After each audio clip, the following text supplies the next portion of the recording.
Welcome. So this video is going to cover gender roles, domestic division labour and power relationships within contemporary society. Bit of a mouthful title, but what we're going to do in this short video, short maybe a bit optimistic, but we're going to go through the pack and we're going to just cover the key content and help you fill in the pack and check you're happy with the materials. Now, one of the things to keep in mind, and obviously one of the things I will recommend, is that I have also created a shorter summary video. So it's about 15 minutes long, but it covers the key theories, key thinkers, and where they fit in relation to this debate. And it could be helpful for any 20-mark questions or questions you might have on DDOL. So I would recommend you watch that video, potentially either after this one or as a bit of revision later in the week. Okay, so we're going to need our family packs. We're going to work from page 60 to 60. It'll be 69 really, because the last page is 70, 71 are revision tasks for you, but we'll cover the content that we would address normally in these videos. So first thing we need to know, what is going to come up in this topic? So we need to know about gender roles, which is who does what in terms of gender, who does what in the home, and what has happened to the roles of gender. Have they changed? What's gone on with them over time? We're going to think about domestic labour, so we'll talk about DDOL, so domestic division of labour, or domestic labour, so who takes responsibility for work around the home. Are relationships becoming more equal? And as the title mentioned, we're also going to talk about power relationships, so again, who has control in the family, who takes control of the family, who controls money. We're also going to touch on stuff like domestic violence, so as an example of power or a form of power and control. Now, when it comes to application of key debates, now this is an interesting topic. It does relate to a lot of what you have already covered or will cover in the rest of this pack. So theory, particularly, we have just done all the theories, or you have just done all the theories of the family. Now, DDOL is basically theory of the family. It's going to see the same thinkers, the same people, the same ideas. We're just now tailoring their arguments to fit the narrative of domestic work rather than the role of the family. Other topics we've covered, so childhood will have a role to play, so looking at how changes in childhood and changes in experience of childhood kind of relate to division of labour. We'll look at changes in gender role, so kind of has elements of feminism in there. We'll see policy, which we haven't covered yet, that will come up later, and family structures and family diversity, which is our next topic after, well, see, 2 topics time again. So it does have a lot of overlap with other areas of this topic. One of the big things about this is we call it a synoptic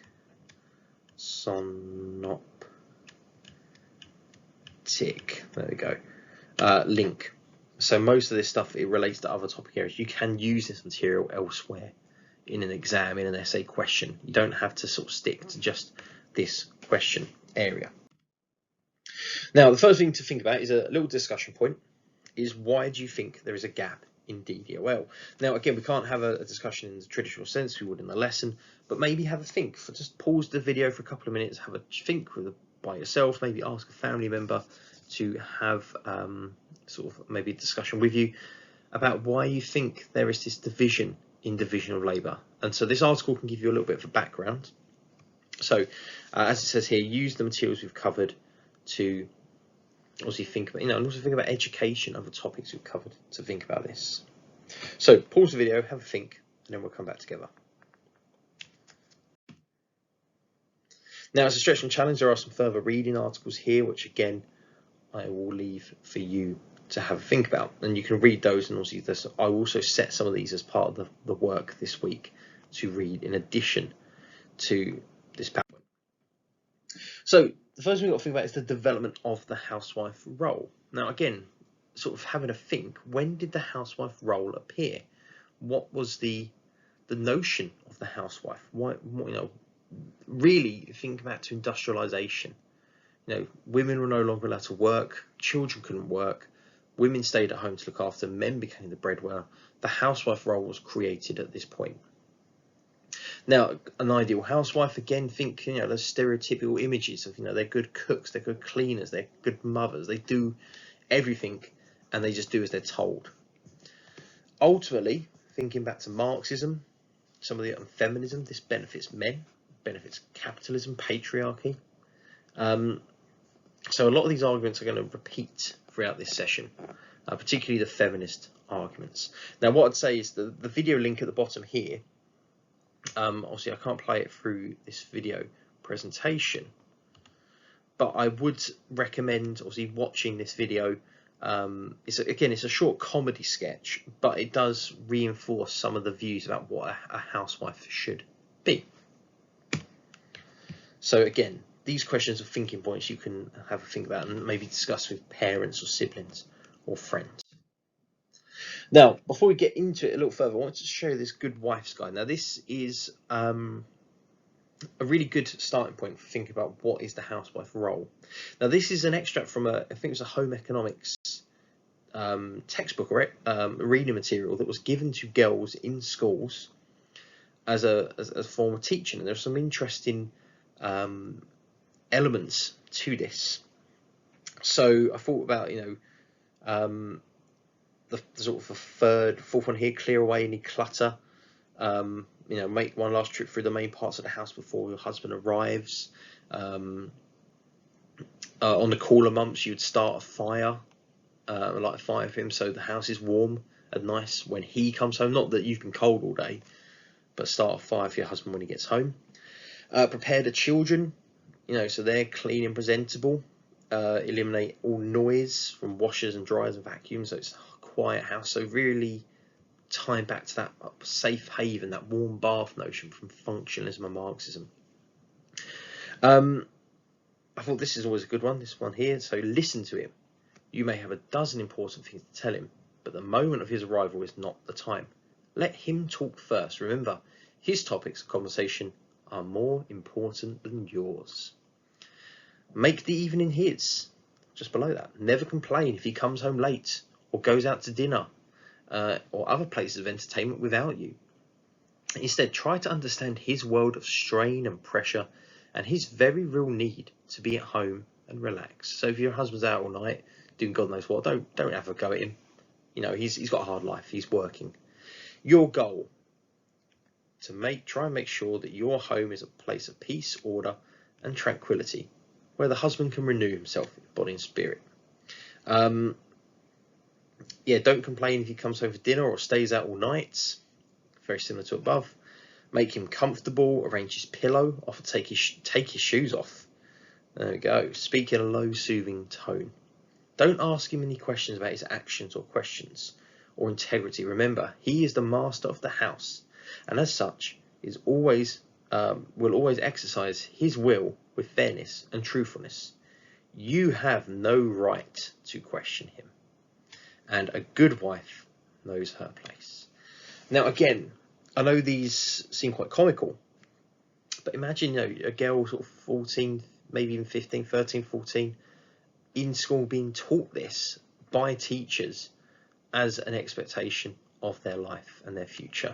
So again, quite an interesting set of ideas of what the housewife was expected to be. So again, think about this. Would these still be tolerated today? Would you expect your wife, or would you be annoyed if your husband expected this from you? So on page 60, there is a gap fill on the development of the housewife role.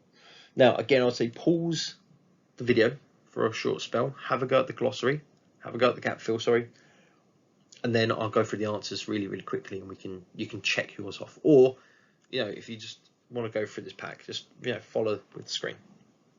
So, prior to the rise of industrialization and factory production in the 19th century, the family was a unit of production. So it produced all that it needed, with greater equality between the genders in the family. However, industrialization led to the separation of paid work from the home. So again, moving from pre-industrial unit production families to urban unit consumption, we don't work in the home anymore. Women were initially part of the labour force, but were gradually excluded from the workplace as a result of the Factory Act, and eventually confined to the home with sole responsibility for housework and childcare, while men became the sole breadwinners. This enforced women's subordination and economic dependence on men. Functionalists such as Parsons claim that these are natural and biological roles based on physical traits and abilities, while others would argue the housewife role is a socially constructed notion. Although in the 20th century there was an increase in the number of women working, changing the status of women in society, and this is what became women's primary role.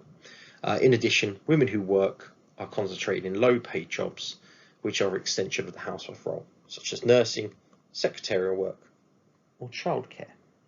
So this is how the housewife role came to be. Now we've got some key definitions for the bottom page 60, just for you to fill in. As I say, I'll explain them very briefly, but just pause the screen and write your definitions in. So the first one is gender roles. Now gender roles are patterns of behaviour that we expect from either sex. So how we expect men and women to behave, and that's obviously linked to biological sex, and there is an element of social construction within these. So again, the idea of what we expect a man and woman to do.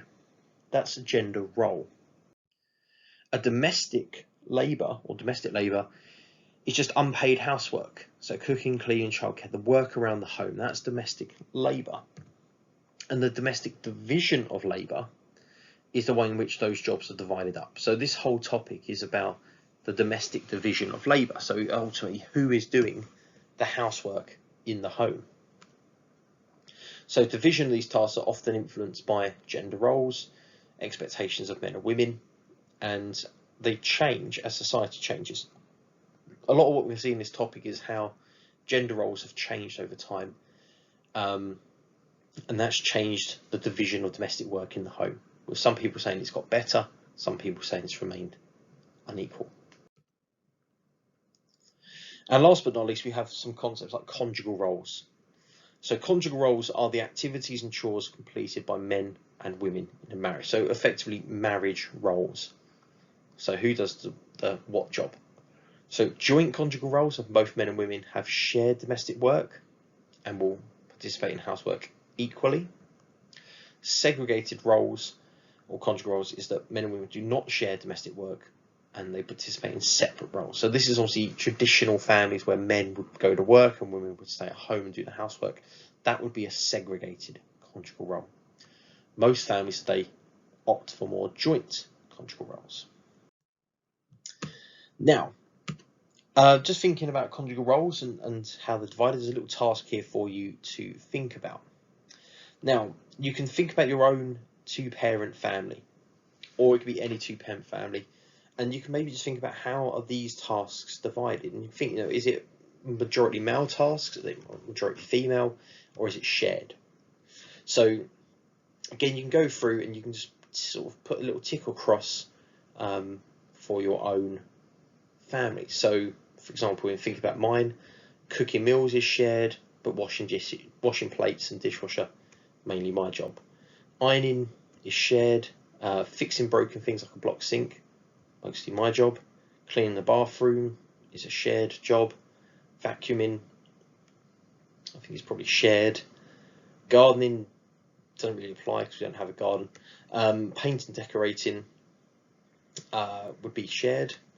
Looking after sick family members, we kind of share those as well. Disciplining the children, probably more my other half. I'm a bit of a soft touch. Taking children to and from school is shared, and playing with children is shared. So in our home, or in my home, conjugal roles are probably more joint or shared. But again, think about your own family or the family you're considering, and think about these as just an example about whether division of labour is equal in your home. So what you've got on page 61 and 62 are some articles to read, which I think are really interesting for just thinking about the division of labour. And I'd say have a read of them. You can pause the video, have a read. There are some questions at the bottom 61 and midway through 62, which you can have a read and attempt of. I'm going to put the answers up on the screen in a second, just so you can check the answers you've come up with. So here are the answers to the first set of questions on page 61. There we go. So pause the screen if you want to add those in. And then here are the questions for the second answers to the second lot of questions on 62, which again, you can pause and add in. So let's move into the theories and the arguments for division of labour. So we're going to go through a number of arguments about whether the family is equal or unequal. Now, in each case, read through the material in your pack on about what each theorist has to say. Then you've got the criticisms which will appear, which you can add in, and then we'll look at those arguments together. So the first argument you've got is Parsons. Now, Parsons, same from functionalism, pretty much the same view. Key things he's discussing is segregated conjugal roles. Men and women should have segregated roles. He links that to the biological differences of men and women, that men should adopt instrumental roles, the worker role, the breadwinner role, and women should adopt the expressive role, the caring, nurturing role. So that's Parsons' main argument. Now, the criticisms we've got of Parsons, there are two. So first argument is that he's outdated. He's talking about families in the 1950s when married women became full-time housewives, and this is not the case. We are in a post-modern society. Wilmot and Young, who we're going to see in a second, disagreed with Parsons that the family and its nature was changing. The criticism from feminism, which you can add to the bottom of page 62, is that, again, Parsons ignored the way women suffer from sexual divisions of labour, that women do all this unpaid housework, they have no economic power, it keeps them dependent on men, and this ultimately all comes back to serve patriarchy. So that's the main criticism from feminism. And as I say, feminists such as Oakley, who make this argument, they're going to pop up in a second. Now, argument 2 is from Wilmot and Young. Now, as I say, as always, just pause this at any point and have a read of the information on page 63. I realise that's wrong, isn't it? So 63. Now, they talk about how the family has become more symmetrical, exactly the same as what you would have saw in functionalism. Men and women have an equal participation in housework, paid work, and childcare. It's very much the march of progress. It suggests that families have become more egalitarian, and it's also linked to stuff like the family becoming more home-centred and privatised. So the fact that we spend more time at home leads us to becoming more equal in housework and labour. Now, they also talk about the emergence of the new man, which I think is also an interesting concept. The idea that the new man is more in touch with emotional, being sensitive, so it means they're more involved in family emotion work and providing care for children, support for relatives, and participation in housework. Now, some of the changes that have led to the growth of symmetrical families are here. So this is for the middle of page 63 as well. And again, you can pause this and add them in. But you've got changes in the position of women. So women get married and go out to work, or married women are now going out to work. You've got geographical mobility. So couples move away from the community they grow up in. They move away from their extended family. So whereas in the sort of the families that Parsons are talking about, where traditional roles existed, you would have had a strong family network of aunts and uncles and mothers-in-laws living nearby who could help with housework, and you would work together as a family on housework tasks. Now that's gone. Obviously, families have to become more sort of self-reliant. Technology has had a big role. Again, we're going to look at some theorists who suggest this later, that housework is now easier and quicker. And we have higher standards of living. So women bring in a second wage, homes are nicer,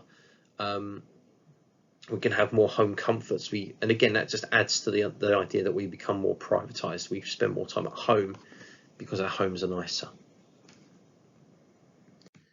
Now, as criticisms of their theory, which again, we don't need to put these in, there's no space for criticisms, but I just thought this is an interesting one you might want to put on a post-it note to stick in your pack.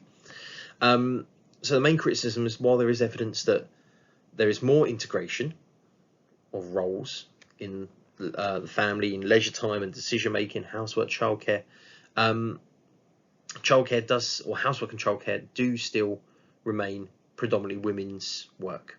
So while men are more involved in childcare, it's the fun stuff.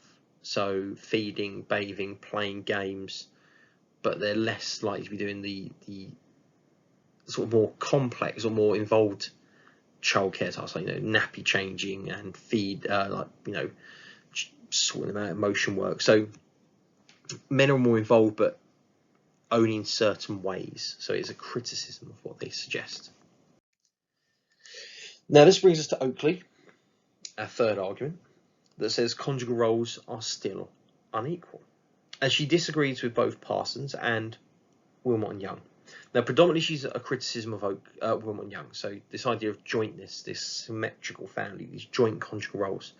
She says that Wilmot and Young over-exaggerated the extent of this process, and what she's said that, of the married men, 72% claim to help their partner within the home in some way other than putting washing up at least once a week.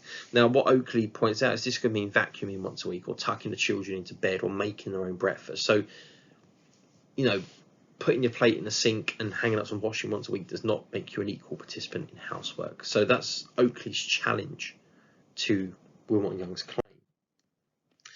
Now Oakley, again, page number is wrong there, that's should be 63.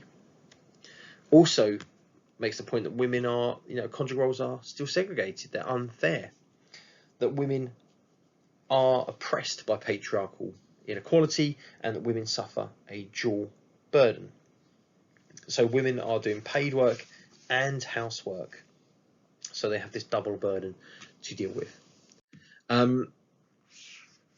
So Oakley's method, her sampling technique, was that she interviewed 40 women, half were middle class, half were working class. They were all aged 20 to 30, all lived in London, all had one child under the age of 5. Now we can think about her results. And again, there's no space in the pack or questions on these, but thinking about what she did, she, 15% of the husbands had a high level of participation. 25% had a high level in childcare. Now we could question what does a high level mean? That's quite a subjective term. A high level of homework for you guys might be, if I give you an hour and a half's worth of homework, that could be a high level. For me, that's an average level. For the college, that is not a high level. College sort of suggests you should be in 5 hours a week. So it's a subjective term, it's not measured. Obviously the other problem is the sample is quite small. It's unrepresentative. They're all based in London, they're all of a particular age group. Also, if the women had more than one children, the husbands may be involved more. If they've all got children under a certain age, they're more likely to be at home, where they'll be more likely to be doing more housework than their partner. Now, argument 4, just on the top of page 64, is Duncan and Marsden, who are kind of Oakley +1. So they talk about the labour and love and a triple shift. So what they say is that women have to do paid work, they do housework, they also have to do all the emotion work, all the labours of love. So they have 3 care roles and therefore a triple shift. So have a read of page 64 just to have a look at their arguments. Guernsey, also on page 64, talks about changes in gender role. Now this is a good one. So Parsons was unequal, but that's normal. Wilmot and Young was saying it was equal because it's changed. Oakley and Duncan and Marsden are saying it's unequal, or division of labour is unequal, and Guernsey's the one in the middle, talk about lagged adaptation. The conjugal roles are not yet equal, but are becoming equal. Now their argument is lagged adaptation. So if you imagine this little kind of little bar graph here. Now over time, if we sort of imagine, sort of do paid work, and we've got house work. Oh, that's very scribbly. But if you imagine women, so women's paid work. So as women do more and more paid work over time, there we go, their paid work is increasing. And then what will happen over time is that men will do more housework, but the notion of lagged adaptation is that men are slower on the uptake. So the idea being that eventually, as women do more paid work, men will do more housework, but it's a slower rate of increase. So that's the lagged adaptation, and that again fits in the argument of becoming equal because men are starting to do more but are slower on the uptake. Okay, so just some evidence here, some changing generations of sort of ideas about housework and divisions of labour. And then on the bottom page 64, you've just got a summary. Now again, there's the summary video that I created, which you can watch after this one or as a conclusion, which will help with page 64's table. And last but not least, we're kind of getting to our last argument. So we've got Dunn. Now Dunn is an interesting one because she looked at lesbian couples. So she looked at lesbian couples and said that they have joint conjugal roles. They are unlike heterosexual couples, and they have shared roles because they lack what she called gender scripts. So as a sort of thinking about why there are no gender scripts in these families, you know, you've got two, or in Dunn's case, she only looked at lesbian couples, but you've got two women. So there's no assigned role of housewife role and husband role. So there's a degree of negotiation. They choose who is going to take on the role. So again, it's a sign of equality, but it only really applies to same-sex lesbian couples. As an update to Dunn, she looked at mothering, and again, she studied 97 mothers and fathers, and found that the lack of gender scripts allowed lesbian couples to explore new ways of parenting. So again, it's not just housework, but childcare. It's a greater flexibility in how it's done. And then lastly, postmodernism. So postmodernists again say that there's been a change in society, more diversity, and this creates more choice, and therefore we're seeing people choose alternatives to traditional breadwinner and housewife role or joint conjugal roles. So there's a greater negotiation and flexibility. So I would say have a read of these two kind of key arguments. Now there's a link for the article on page at the top of 66. So this is in the PowerPoint. So again, an article which can be used for the Sociology Beyond the Classroom on the top of 66. And then just some other sort of key points about that. You know, greater choice has led to more opportunity for relationships. Then last but not least, just a few kind of points here. So you've got some articles looking at globalization. Now globalization is the idea that the world has become smaller, more interconnected, or not physically small, but it feels smaller, more interconnected because of technology, transport, communication, trade.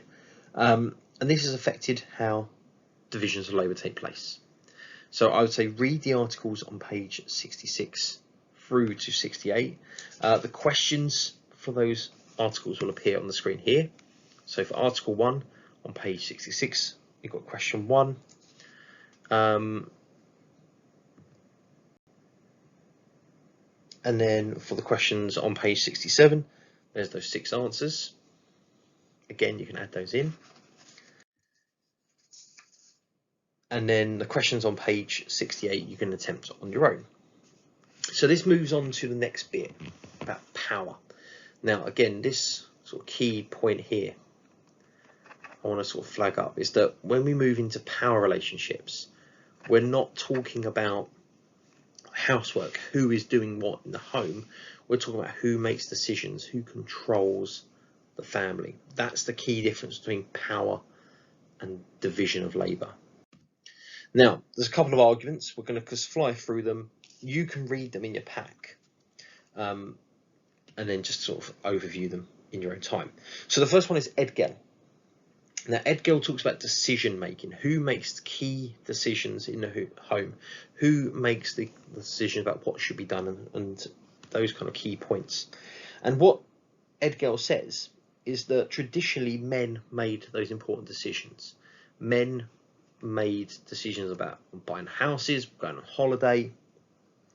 They were the really important ones. Joint decisions were then ones where women were involved. So that might be about sort of big decisions like the children's schooling and education, and then women took priority for the least important decisions, which was stuff like, buying food and children's clothes.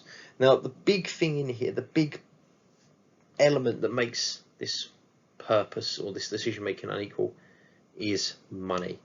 I think money is the key factor here. Whoever controls the money controls the ability to make decisions. And in most cases, traditional families, men controlled the money. They had the money, they can make decisions. I think what's worth recognising as society changes and becomes more equal and women into the workforce, women have greater financial power in a family. So Ed Gell, obviously, he's writing in the 1980s when there would have been a greater financial power imbalance. In our, now we're in 2020, we're seeing that we're looking at 40 years change. So I think we can maybe criticise Ed Gell on that in a postmodern society that we're in now, this has probably changed. So again, just some kind of interesting points there. Now, for the article on page 67 at the above, I'm not sure why it's popping up here. There we go. Then we've got Fallon Voger on 69 at the top, talking about money. And again, power and decisions being made does come back to money. Now, Fallon Voger talked about this idea of a couple of ways. So in the past, men controlled all the money. That was men's prerogative to have the money, control it. There was then the shift to the pooling system. So where men and women, so if we say this is obviously the women's money, the men's money, and then they'd have their joint pot. And what would happen is they'd both chip in to a joint pot, and that's where all their money would be contained, and they'd share that. And so Fallon Voger are quite good for, traditionally there was an imbalance, but it's become more equal as couples pool their resources. So it's kind of shifts from unequal to sort of somewhere becoming equal. And then you've got Weeks, Smarts and Weeks, who talk about co-independence, which again is another argument for greater equality. Now, last but not least, because I know we're not getting into this video now, so the last little bit is Dobash and Dobash and Donovan, so bottom of 69. So again, domestic violence is a good example, sorry, not a good example, it's an example of inequality in power. So for Dobash and Dobash, domestic violence is a source of power, men using patriarchal power against women. And statistically, we know that 1 in 4 women will experience domestic violence in their lifetime for women. And then for men, it's 1 in 6.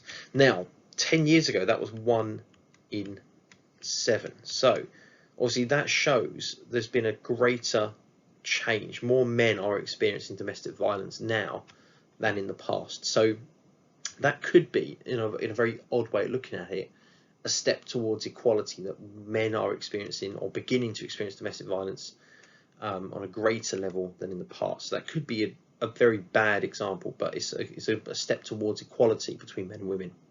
But again, this is used to show the inequality between men and women. Donovan also talks about how material factors, money, has a role to play. So lack of money creates financial stress, and that can increase risks of domestic violence. And then you've got a task at the bottom of 69 to just do a little bit of research and get some stats on domestic violence. Now, page 70, there are some consolidation tasks which you can crack on with and have a go at doing. Page 71 has some summary tasks about relationships being egalitarian. What I would say to help with that is watch the summary video that I've created in addition to this presentation. And then you've got the glossary on 72.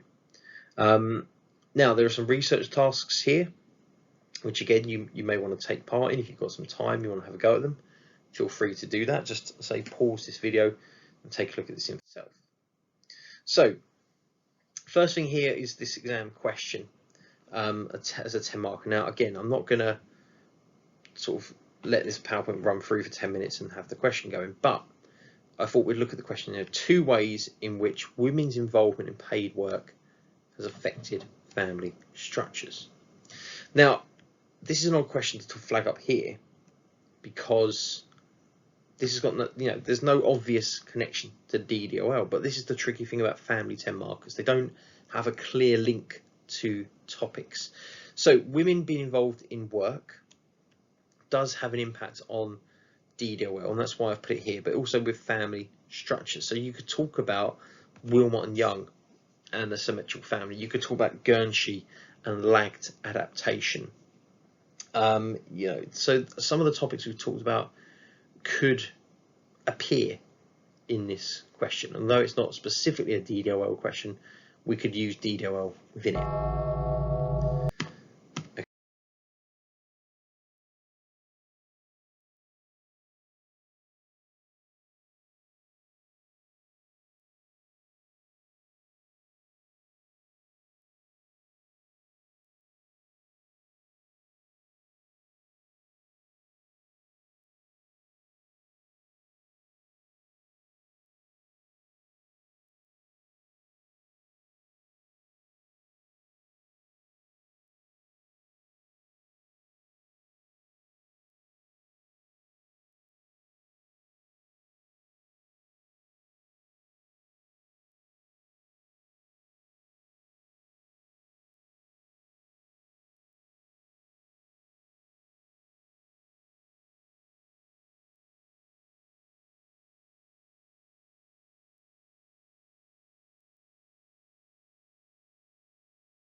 skip that. And then last but not least, the 20 marker, which is more specific to DDOL. So this is to evaluate the view that the division of labour and power relationships in couples are equal in modern family life. And so this would be an argument of putting all the points that say it is equal, so family life has become equal, versus all the arguments to say that it's not equal. And again, if you think about the is equal, we can put people like Weeks, we could mention thinkers like Silver and Score, we can talk about postmodernism, we could use Dunn. So there's quite a few arguments that show the division of labour is equal. We've also got a number of people who say that it isn't equal. So Oakley, Parsons, Duncan and Marsden, Edgell, so those arguments, Dobesh and Dobesh, that division of labour, because obviously it's power relationships and division of labour. So there's two things to talk about. But then we've also got the kind of the middle ground, those kind of not too sure thinkers. So which again could go either way. So this would be like Guernsey, Fallon, Vogler, the thinkers that say things are improving but they're not equal yet. Again, to help with this question, I would say watch the separate summary video that I've produced. That would be a really good summary of condensing this down. Okay, and that is domestic division of labour complete. Now on page 73, the very last thing, there is a 10-mark question for you to plan. And what I think I will do is I'll check with Joe, but I might set this as our task for this week. Okay, any problems, any questions, get in touch with us at any time. And thanks for watching. I know this has been a slightly longer video. Right, take care.